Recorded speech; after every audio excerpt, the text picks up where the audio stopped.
Level 1. Small Federal Fraud. You are 26 years old and you have filed a false unemployment claim, padding hours you did not work over 3 months, a few $1,000s that felt small when you needed it, and feels smaller still when a letter arrives from a federal office you did not know existed. The letter is not dramatic. It requests documentation. It is signed by an analyst, not an agent, someone whose name you will never learn because the review at this stage does not require a face attached to it. A junior agent named Rachel Donnelly is assigned the file as one of 40 others on her desk that month. She does not call you. She does not visit. She cross-references your claim against payroll records, a 15-minute task on a slow afternoon, and finds the discrepancy in under an hour. She writes a short summary. She flags the file for referral to a U.S. attorney's office, then moves to the next name in her queue. You do not know any of this happened until a letter arrives months later, offering you the chance to repay the amount plus a penalty before charges are formally considered. You pay it. The file closes. That is the lesson of Level 1 that nobody tells you. The Bureau's smallest attention is still attention, a 15-minute cross-reference, a name added to a queue, and it costs you almost nothing to notice and almost everything to ignore. Level 2. Identity Theft Ring. You are 29.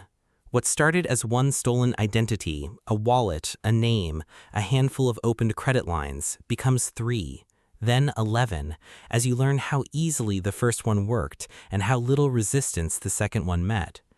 Each new identity feels like proof that the first one was not a fluke, that the system genuinely is as porous as it seemed the first time. You tell yourself you're not hurting anyone directly, that the credit companies absorb the loss, that the actual people whose names you're wearing will barely notice beyond a phone call and some paperwork. This time, the file does not sit on one desk. It moves to a financial crimes unit, where an agent named Marcus Ibrahim begins doing something Rachel Donnelly's review never required: connecting. He pulls victim complaints from 4 different field offices and notices the same pattern of stolen mail routes repeating across each one. He requests bank records. He builds a timeline, a spreadsheet with your movements laid out in a shape you never intended to draw but drew anyway, one transaction at a time. Agent Ibrahim works the case slowly across several weeks, adding entries as new complaints trickle in from victims who file reports days or weeks after noticing the fraud. Each new complaint sharpens the picture slightly, a pixel added to an image that is gradually resolving into something recognizable. The pattern gives you away before the evidence does, he tells a colleague, reviewing the timeline late one evening, though you will not hear this sentence until much later, read aloud to you across an interview table. Agent Ibrahim does not chase you across state lines. He does not need to. He simply waits for the timeline to finish drawing itself, adding one more data point each week you continue, patient in a way that feels almost indifferent from the outside, but is in fact the entire strategy. By the time agents arrive at your door, they already know your daily schedule, your bank branches, and the names of 3 people you stole from before you open the door yourself. You are not caught. You are concluded. The final entry in a file that had already answered every question about you before you were ever asked one. Level 3. Bank Robbery. You are 32. 11 minutes inside a branch lobby. A note passed instead of a word spoken. $40,000 in a bag that feels heavier walking out than it did being counted at the teller window. This is not a financial crimes unit anymore. This is a full field investigation, and the difference announces itself within hours. A case agent named Diane Okoye arrives at the branch before the die pack has finished smoking. She interviews the teller, the branch manager, 2 customers who were in line behind you. She reviews the surveillance footage, frame by frame, not for your face, the mask handled that, but for your hands, your gait, the specific way you shifted your weight while waiting for the drawer to open. Within a day, a forensic accountant traces the marked bills through 2 ATM withdrawals across town. Within 3 days, a tip line generates a name from someone who recognized the jacket in a grainy still frame shared with local media. Agent Okoye coordinates a surveillance team that watches you for 6 days before making a move, building a case methodically rather than rushing an arrest that might not hold up once you were sitting across from a defense attorney. During those 6 days, you go about your life unaware, buying groceries, going to work, unaware that a rotating team of agents is documenting your movements from unmarked vehicles 2 cars back. You are not being watched because they are unsure. You are being watched because certainty in federal court requires more than one photograph and a hunch. You are arrested on a Tuesday morning, walking to your car, 6 agents positioned before you have your keys out of your pocket. "We've been watching for a while," Agent Okoye tells you, not unkindly, in the interview room afterwards. "The 11 minutes in that lobby took us 6 days to finish. That's usually how the math works." Level 4. Interstate Drug Trafficking.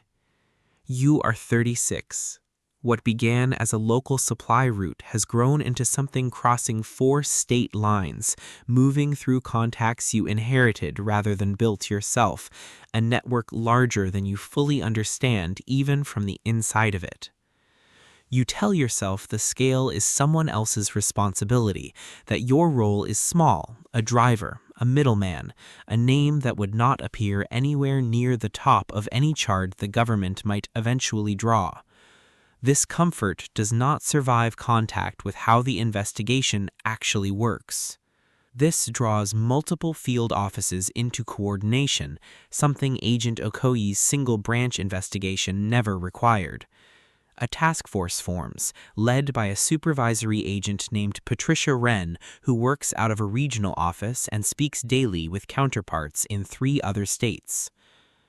Agent Wren does not focus on you specifically at first.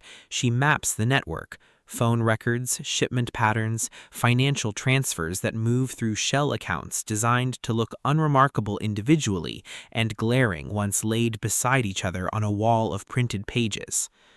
The mapping takes months, most of it unglamorous work, subpoenaing records, cross-referencing shipment manifests, sitting through hours of surveillance footage from truck stops and warehouses that yield nothing until, occasionally, they yield everything. Agent Wren's team develops a rhythm to the work, weekly briefings where the org chart on the wall grows by 1 or 2 names at a time. A wiretap, approved after months of preparatory affidavits, begins recording calls you make on a phone you believed was clean. You are not the target of the wiretap. You are one of 19 names captured by it, each one another thread in a map Agent Wren has been building for the better part of a year. "We don't usually go after the driver first," she explains to a junior agent on her team, reviewing the org chart she has assembled from wiretap transcripts and financial records. "We go after the map. The driver's just one line on it." The junior agent asks her once whether it feels strange to know so much about people before ever meeting them. "You know them better this way and you would meeting them. People lie to your face. The financial records don't." You are arrested in a coordinated series of raids across 4 states, executed the same morning, timed so that no one in the network has a chance to warn anyone else. 19 names, 1 morning, a year of mapping compressed into 6 simultaneous knocks on 6 simultaneous doors. Level 5. Kidnapping. You are 40. A ransom demand, a missing person, and a case that moves at a speed nothing before it has moved at, because kidnapping investigations run on a clock that other federal cases do not. Within hours, a crisis negotiator named Agent Thomas Reyes is on scene, working alongside a specialized team assembled specifically for time-critical cases. Cell tower data is subpoenaed within the first hour. Financial accounts are flagged for real-time monitoring within the second. A command post is established, staffed around the clock, because in a kidnapping case, the difference between a good outcome and the alternative is often measured in hours rather than days. Agent Reyes' team does not sleep much that first night. Neither does his team. Ransom drop coordination, surveillance positioning, victim-family liaison work, all of it running in parallel, all of it compressed into a window that feels impossibly short and somehow still holds everything that needs to happen inside it. He spends part of that first night with the victim's family, not because his primary role is comfort, but because trust with the family is operationally necessary. Every decision about the ransom drop, every piece of information shared with media runs through a relationship built in real time under the worst possible circumstances. You made one mistake in the ransom drop location, a detail you thought was clever, a public place with too many cameras that you assumed would work in your favor. It does not. Agent Reyes's team has technicians reviewing footage from 11 different cameras before you have finished walking back to your car. A license plate captured on one angle is cross-referenced against a rental agreement within 20 minutes. A physical description from a second angle is matched against the plate before the hour is finished. You are arrested less than 36 hours after the initial abduction, the victim recovered unharmed, the entire case compressed into a timeline that took most federal investigations months to reach, and reached it in a day and a half instead. Time is the only thing we don't get to negotiate for, Agent Reyes says afterward, in a debrief you are not present for but will later read a transcript of. Everything else we can build as we go. Time we spend before we even fully understand the case. Level 6. Organized Crime. You are 44. Years inside an organized structure, not the leader but close enough to the center that your name appears on org charts long before agents ever knock on your door. The investigation targeting you is not about you at all, not primarily. A supervisory agent named Frank Delacroix has spent 3 years building a racketeering case designed to dismantle the entire structure. Leadership, enforcement, financial operations, all of it, rather than removing one man and watching the organization simply promote his replacement. Agent Delacroix's team uses confidential informants embedded at 3 different levels of the organization. They use financial forensics tracing money through legitimate-looking businesses that exist for no purpose other than laundering. They use a wiretap authorization renewed 4 separate times over 3 years, each renewal requiring fresh evidence that the investigation is still producing value. You don't take down an organization by arresting people one at a time, Agent Delacroix tells a new analyst joining his team. You take it down by understanding it completely, and then removing every piece on the same day, so nothing has time to reorganize around the gap. That day arrives on a Thursday morning.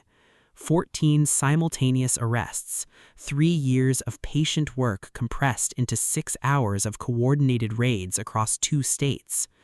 You are one of the 14. You are not the reason the investigation happened. You are one line in a structure Agent Delacroix spent 3 years learning to see completely, and seeing it completely was always the actual point. Level 7. Cybercrime against critical targets. You are 47. A ransomware attack against a regional hospital network, one you told yourself was a purely financial target, no different from any other extortion, until you learn from the news coverage that surgeries were delayed and a patient transfer was complicated by systems you locked down for money. You had convinced yourself before the attack that a hospital's IT department was simply another corporate network, indistinguishable in principle from a retailer or a logistics company.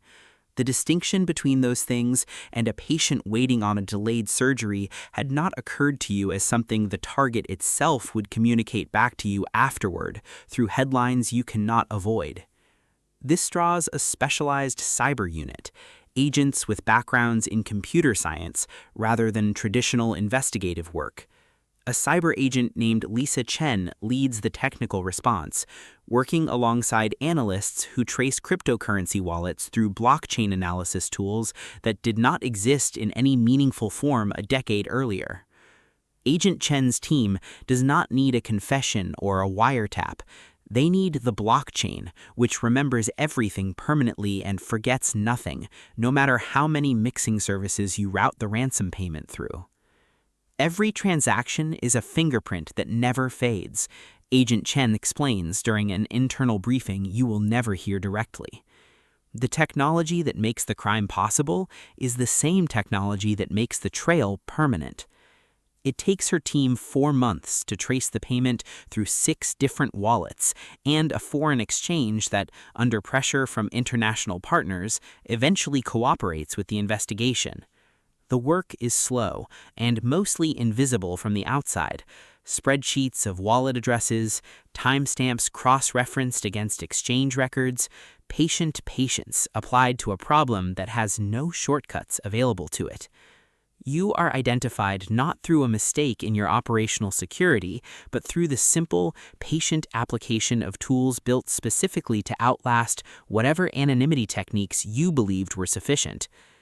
Agent Chen's report notes dryly that the hospital's delayed surgeries feature prominently in the eventual charging document, not as an afterthought, but as the detail that elevated the case from financial crime to something the unit treated as a genuine emergency from day one.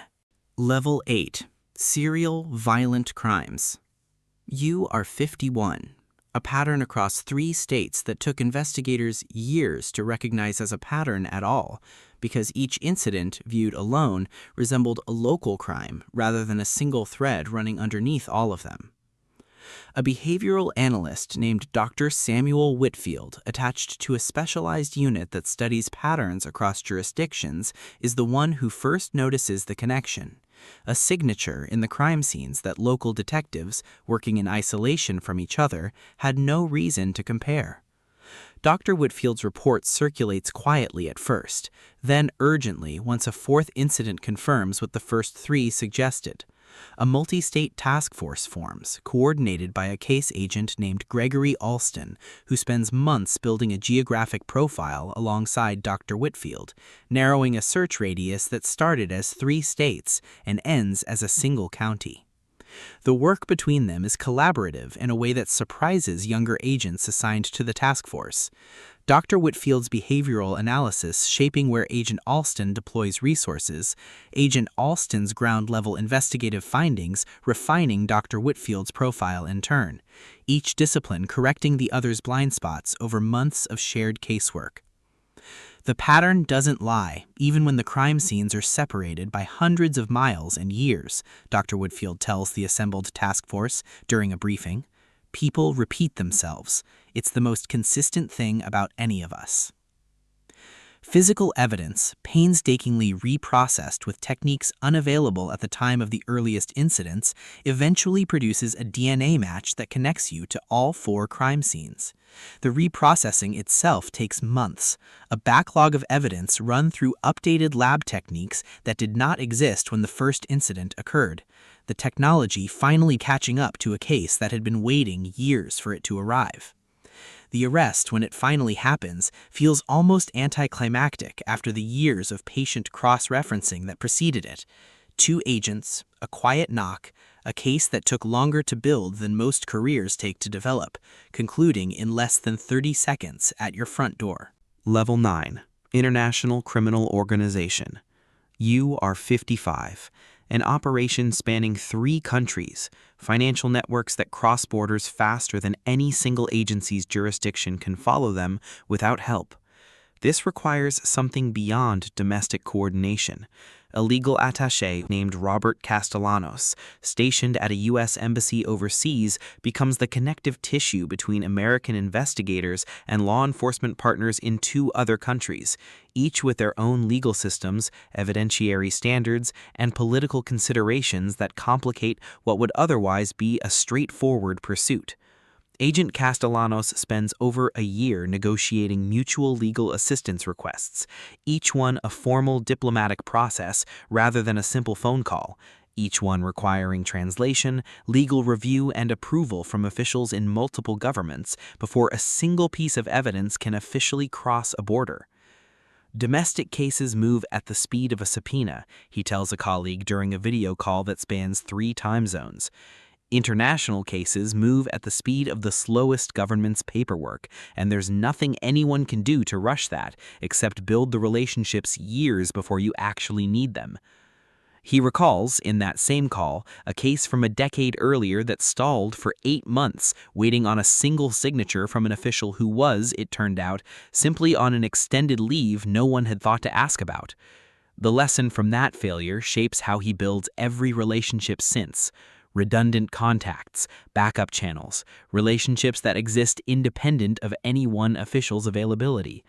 Those relationships, built over years of prior cooperation on unrelated cases, are what eventually make your case possible at all. A coordinated operation, timed to the hour across 3 countries, results in arrests happening almost simultaneously, despite a 9-hour difference between the furthest 2 locations. The coordination itself is a logistical achievement rarely visible to the public. Agents in 3 countries standing by on encrypted calls through the early morning hours, waiting for a synchronized signal that all 3 teams are in position before a single door is approached. You are extradited months later, the legal process alone taking longer than the crime itself did to commit, a slow, grinding mechanism that outlasts your patience long before it outlasts its own. Level 10. Terrorism. You are 59. A plot disrupted before completion that draws a response unlike anything the previous 9 levels prepared you to imagine. This is no longer a single agent case, or even a single task force. A joint terrorism task force activates within hours, pulling together federal agents, local police, and intelligence analysts from agencies that do not typically share information with this speed or this openness. A supervisory agent named Elena Marchetti coordinates a response that draws on resources you did not know existed: signals intelligence, financial intelligence, human intelligence from sources cultivated over years for exactly this kind of moment. Interagency coordination happens at a pace and scale that dwarfs even the international case that preceded it, briefings happening hourly rather than weekly, decisions made at a level of government far above any single field office. Agent Marchetti has spent years building the relationships this moment now depends on entirely. Contacts across a dozen agencies. Protocols rehearsed in advance specifically so that no one has to figure out coordination for the first time under pressure. The response feels, to anyone watching from inside it, less like an investigation improvising its way toward an answer and more like a machine executing a plan it had rehearsed many times before this particular day arrived. Nothing about this moves at a normal investigative pace, Agent Marchetti tells her team during the opening hours of the response. Everything that would normally take weeks of approval happens in minutes here, because the cost of being slow is measured differently than it is anywhere else in this work. The investigation that follows draws on nearly every capability described across the previous 9 levels simultaneously: financial forensics, digital tracing, behavioral analysis, international cooperation, all of it running in parallel rather than in sequence, all of it converging on you all at once rather than building toward you gradually over months or years. You are apprehended within days, the full weight of an apparatus that normally takes years to assemble, instead compressed into the most urgent version of itself, activated completely the instant the threat was identified. 10 levels. 10 different sizes of the same basic architecture: an agent, a file, a pattern that eventually completes itself, whether the crime takes 11 minutes or 11 years to unfold. Rachel Donnelly's 15-minute cross-reference and Elena Marchetti's hour-by-hour interagency response are not different systems. They are the same system, scaled to match the size of what it is asked to find. The Bureau does not hunt you the way a single person hunts. It hunts you the way a structure hunts, patiently, in parallel, assembling a picture one piece at a time until the picture is complete enough that the final step, the knock on the door, is almost an afterthought compared to everything that built toward it. If this changed how you see what happens after the crime, before the headline, share it. Subscribe if you're new here. Every week this channel goes somewhere most people only ever imagine from the outside.